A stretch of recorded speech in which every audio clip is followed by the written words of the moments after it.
పెదాలపై చిరునవ్వు, వాక్యం అనే చక్రాలతో పరిగెత్తే కాళ్ళు, గుండెల్లో దేవుని ధైర్యం ఉన్నటువంటి వ్యక్తి, మంచి మనసున్న దైవ సేవకుడు మిస్టర్ చంటి బ్రదర్ మన మధ్యలో ఉన్నాడు. చెప్పబడి దేవుని ఆరాధించడం. Please coming that as mister Chanti brother 10 నిమిషాల పాటు వాక్యాన్ని బోధించండి.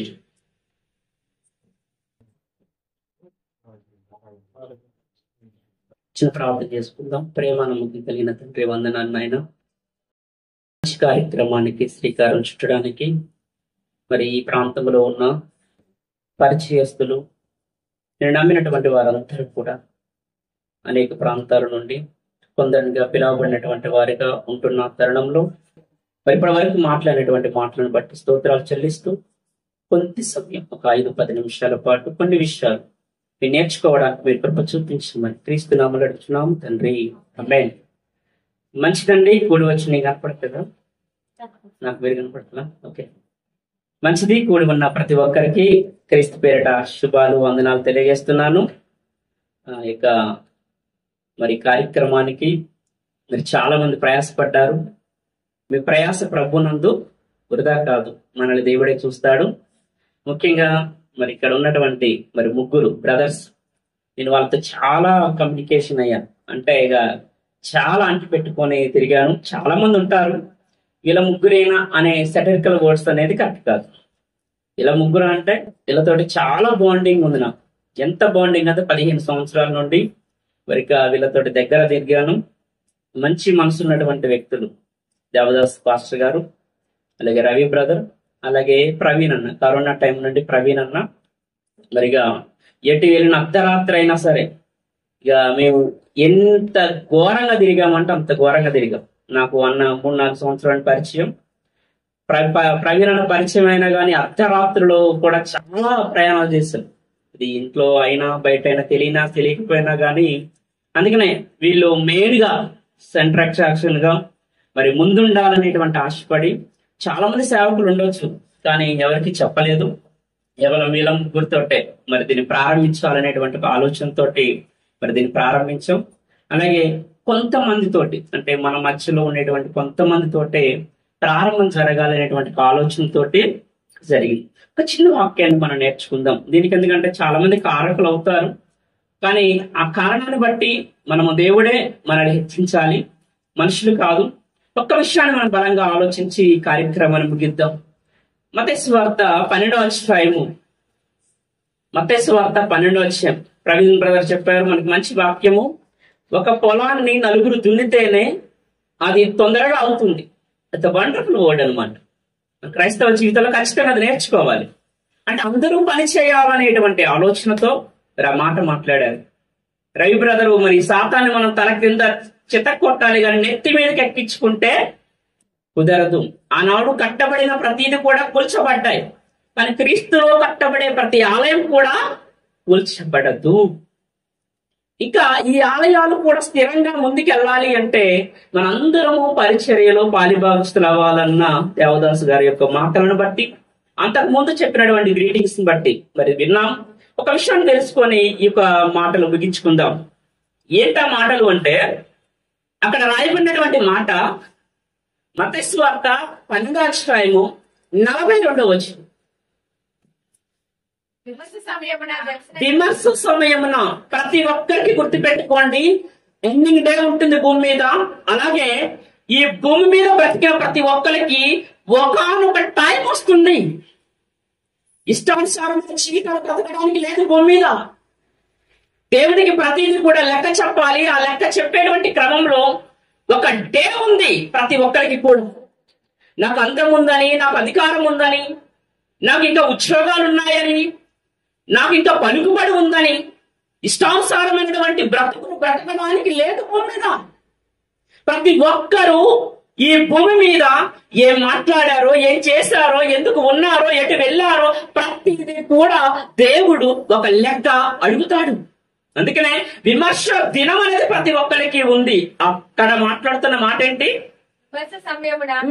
దక్షిణ దేశపు రాణి ఈ తరము వారితో నిలవబడి వారి మీద నేరస్థాపన చేయును. ఆమె సొలొమోను జ్ఞానం వినుటకు భూమి అంతము నుండి వచ్చును. ఇక్కడ ఏమైనా మందిర ప్రతిష్ఠ ఏమైనా ఉందా? ఇందులో ఉంది. ఎందుకు లేదు? ఒక దేశపు రాణి ఎక్కడికి వచ్చిందంటే జ్ఞానాన్ని వినడానికి సొలొమోను దగ్గరకు వచ్చిందంట. అక్కడ మాట్లాడుతున్న మాట ఏంటంటే ఆమె భూదిగంతముల నుండి వచ్చింది. కానీ అంతకంటే గొప్పవాడు ఉన్నాడు, ఇక్కడ ఉన్నాడు. అయితే ఇక్కడ మనం మాట్లాడాల్సిన విషయం ఏంటంటే ఈమె ఓన్లీ జ్ఞానం వినడానికే వచ్చిందా, ఇంకేం వచ్చిందా అంటే మరి ఎక్కడ ఎదగాలి? మరలా జయలక్ష్మి అడిగితే చెప్పదు, చెప్తుందా? రాంబాబుని అడిగితే నాకు తెలియాలంటారు, ఫిలిప్ అని అడిగితే చెప్పరు. మరలా ఎక్కడ ఎదగాలి మనం? వాక్యమే. షేబా దేశపు రాణి ఇక్కడికి రావడానికి చరిత్ర ఉంది. ఆ చరిత్రలో ఒకటి రాయబడింది, అదే మొదటి రాసిన గ్రంథం 10వ అధ్యాయం 4వ వచనము. సొలొమోను యొక్క జ్ఞానమును ఓకే, మనకి మత్తయి సువార్తలో దొరికిన పదం జ్ఞానం. ఓకే, వచ్చిందా? జ్ఞానం అంటే చాలా దూరం నుండి వచ్చిందా? అంతేమైనా ఉందా? ఈరోజు మనం అనుకోవచ్చు జ్ఞానం వినడానికి అంత దూరమా, వాక్యం వినడానికి అంత దూరమా, మందిరానికి అంత దూరం అంటే ఖచ్చితంగా వెళ్ళాలి. నేను దేవుడి లెక్క అడిగిన రోజు షేబా దేశపు రాణిని ఎదుట నిలబడి నేను భూదిగంతముల నుండి వచ్చాను. ఆఫ్టర్ ఆల్ సులోమోను అంటే ఏ గొప్పవాడు కాదు కదా సులోమోను. అందుకని ఆఫ్టర్ ఆల్ అనేటువంటి పదం అక్కడ ఆమె దేవుడితో మాట్లాడుతుంది. ఆఫ్టర్ నేనే సులోమోను జ్ఞానాన్ని వినడానికి వచ్చాను. మరి నీ కుమారుడు భూమి మీద ఎంత త్యాగం చేశాడు, ఎంత మందిని ఆలయాలు, హృదయం అనేటువంటి ఆలయాలను కట్టాడు. అలాంటి క్రీస్తు మాట కొరకు వెళ్ళరా? ఎవరు స్పర్శిస్తారా? షేబా దేశపు రాణి. ఇక్కడ ఈమె కేవలం జ్ఞానపీఠంగా వచ్చిందా అంటే కాదు. ఏమొచ్చిందంటే అక్కడ అంటున్నాడు మందిరమును, అతడు కట్టించినటువంటి మందిరాన్ని చూడడానికి అసలు ఈ ఆలోచన ఎందుకు వచ్చింది? సులోమోను ఉన్నాడని, అతను జ్ఞానవంతుడని, అక్కడ ఒక మందిరం కట్టబడుతుందని ఎక్కడ నుండి వచ్చింది ఈ పదం అంటే ఎక్కడి నుండి వచ్చింది తెలుసు? అసలు ఇవంతా కూడా ఇందాక అయ్యగారు చెప్పినట్టు స్వార్థ ప్రకటించాలన్నారు కదా. అక్కడ 6వ వచనం చూడండి, అక్కడ ఏముందో? 6వ వచనం, రాజుతో ఇట్లనెను, నీ కార్యములు గూర్చియు జ్ఞానములు గూర్చియు నా దేశమందు నేను వినిన మా దేశంలో ఎవరో చెబితే విన్న మాటను కన్ఫర్మేషన్ చేసుకోవడానికి నేను వచ్చాను.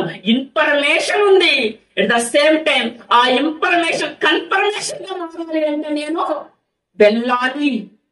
సులోమోను ఒక దేవాలయం కట్టినప్పుడే వెళ్ళాలని ఆశపడి జ్ఞానం కొరకు వెళ్ళినప్పుడు ఈరోజు మన ఆత్మీయమైన జీవితంలో మందిరాలుగా కట్టబడాలంటే మనం ఎంత రిస్క్ చేయాలి? ఒక దేశం నుండి మరొక దేశం రావాలంటే చాలా రిస్క్. ఈరోజు మనుషుల యొక్క నడవడికలు ఎలా అయిపోతున్నాయి? దేవుడికి ఆలయాలు కట్టబడవలసినటువంటి మనము, విమర్శ దినమున ఉండవలసినటువంటి మనము, లెక్క చెప్పవలసిన మనము, దేవుని ఆలయాలుగా కట్టబడవలసిన మనము ఒకళ్ళ అధికారుల మాట వీళ్ళు దేవుని పక్కన పెడుతున్నాయి. నీ ప్రారంభం తెలియదా నీకు? నీ క్రైస్తవ జీవితం తెలియదా నీకు? ఆఫ్టర్ ఎందుకు పనికిరానటువంటి ఒక డబ్బు వ్యక్తి మాట వినడమా నీ ఆత్మీయ జీవితానికి ఆలయముగా ఉండేటువంటి స్థితి కోల్పోతావు. అధికారం 5 సంవత్సరాలు ఉండొచ్చు, కానీ అధికారాన్ని బట్టి నీ అర్హత చూస్తానా? నీ స్థితి ఏంటి? ఎక్కడ మొదలైంది? ఎక్కడ వెళ్ళాలి? నీ జీవితం ఏంటి? ఆలోచన వద్దా? ఒకరు ఉద్యోగాన్ని బట్టి నడిచేవాళ్ళు ఒకరు, అధికారాన్ని బట్టి వెంబడించేటువంటి వాళ్ళు ఒకరు, అంగాన్ని బట్టి వెంబడించేటువంటి వాళ్ళు ఒకరు, బంధుత్వాన్ని బట్టి వెంబడించేటువంటి వాళ్ళు ఇంకొకరు. షేబా దేశం నుండి ఒక రాయి వచ్చిందట దేని కొరకు? ఒక జ్ఞానాన్ని వినడానికి. ఆమె వచ్చిన తర్వాత చూసి మాట్లాడుతుంది. ఆమె చూసింది అక్కడ ఆ 10వ వచనం లాస్ట్ వర్డ్ చూడండి, అసలు ఎంత బాగుంటుంది అక్కడ. సేవాదేశపు రాణి రాజను సొలొమోనుకు ఇచ్చిన గంధవర్గములంత విస్తారము. అదే వచ్చిన లాస్ట్ పాయింట్. నుండి చంద్రపు ఈ చందనపు ప్రాణుల చేత రాజు యెహోవా మందిరమునకును సొలొమోను చూడండి, శేబారాణి అయిన సొలొమోనుకి ఇచ్చిన గంధవర్గములంత విస్తారము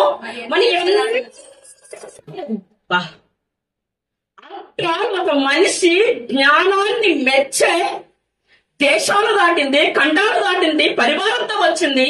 సొలొమోన్ ఎంటర్ లైఫ్ లో, సొలొమోన్ ఎంటర్ తన జీవితంలో ఎందరో కోటీశ్వరులు, ఎందరో రాజులు తనకి సమర్పించినటువంటి ఆస్తులన్నిటికంటే ఒక్కసారి కన్ఫర్మేషన్ అయిన తర్వాత, ఇన్ఫర్మేషన్ ఉంది సువార్త ద్వారా, కన్ఫర్మేషన్ అయిన తర్వాత తన బ్రతుకును త్యాగం చేసి అందరికంటే గొప్ప స్థానంలో ఉంది. అందుకే సేవా దేశపు రాణి పేరు ప్రతి నిబంధనలో గుర్తు చేస్తున్నాడు. అతని కంటే గొప్పవాడు ఇక్కడున్నాడు. గొప్పవాడైనటువంటి క్రీస్తు వైపు చూద్దాం ప్లీజ్. మనుషులు తాత్కాలికంగా ఉండొచ్చు, ఉండకపోవచ్చు అండి. అధికారాలు శాశ్వతం కాదు, నీ ఉద్యోగాలు శాశ్వతం కాదు, నీ డబ్బు శాశ్వతం కాదు, నీకున్నటువంటి అంతం శాశ్వతం కాదు, నీకున్న పలుకుబడి శాశ్వతం కాదు. షేబా దేశపు రాణి ముందు నిలబడేటువంటి స్థితి మనకు ఉందంటే ఇంకా అంతకంటే సిగ్గుపడాల్సిన అవసరం లేదు. అంతకంటే క్రీస్తుని కలిగి ఉన్నప్పుడు ఇక్కడ ఉన్నటువంటి వాళ్ళందరూ కూడా ఒక మంచి సజీవమైనటువంటి రాళ్ళు. నేను కట్టలేకపోవచ్చేమో గోపురాలు, ఫారెన్ కంట్రీ పెద్ద పెద్ద గోపురాలు కడతారు, అవి నిర్జీవమైనటువంటి ఇటుకలతో కట్టినయేమో. కానీ నా 15-16 సంవత్సరాల జీవితంలో నరకాన్ని చూసా. దేవుని తెలుసుకున్న తర్వాత ప్రకటించిన నరకం ఏంటేంటో భూమి మీద చూశాడు. దానికి అందరూ మన అన్నలందరూ సాక్ష్యం.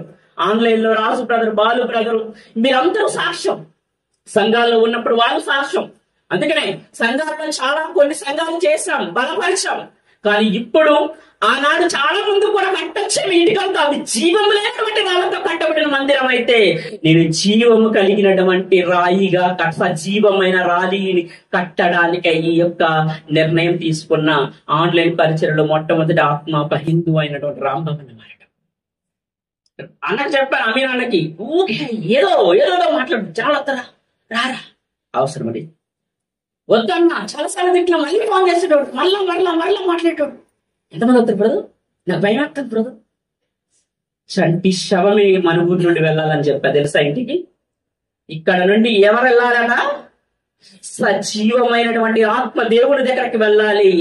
చంటి నిర్జీవమైనటువంటి శరీరము సమాధి చేసేబడాలి. సమాధి చేసేటువంటి శవమే ఇంటికి వెళ్ళాలని చెప్పా. సజీవమైన సాక్ష్యం అమీన్ అన్న రోజుకి అరగంట మాట్లాడుతూ శవమే ఇంటికి వెళ్ళాలి. ఇక్కడ నుండి వెళ్ళేటప్పుడు కొన్ని ఆత్మలు దేవునికి అప్పచెప్పాలన్నదే దీని యొక్క నిర్ణయం. అందుకే దేవకృప నాటు అక్కడే ఆపాడు. ఎదురుకొస్తే డేవిడ్ అన్న అంత ప్రేమతోటి బయటకు వచ్చి చర్చికాయ నేను ఇస్తాను అని చెప్పి నిజంగా చాలా కష్టపడుతున్నాడు. బ్రదర్ పిలుపు గారు, బాలు బ్రదర్, ఇంకా చాలా మంది ఉన్నారు. ఇండైరెక్ట్ గా కష్టపడుతున్న ప్రతి ఒక్కరు దేవుడు వృధా చెయ్యడని మనం దూరం ప్రయాణిద్దాం దేవుని కొరకు. మనం బ్రతుకు ఇల్లు ఏమైతుంది, ఒళ్ళు ఏమైతుంది, నో ఒంటికే గ్యారెంటీ లేదు. ఇంటికి ఉందామా? లేదు.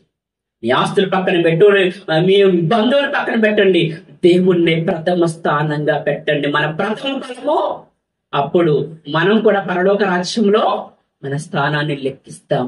అట్టి కృప దేవుడు ఇవ్వాలని మనస్ఫూర్తిగా కోరుకుంటూ మాటలు ముగిస్తున్నాను. Thank you so much. వచ్చిన ప్రతి ఒక్కరికి వందనాలు.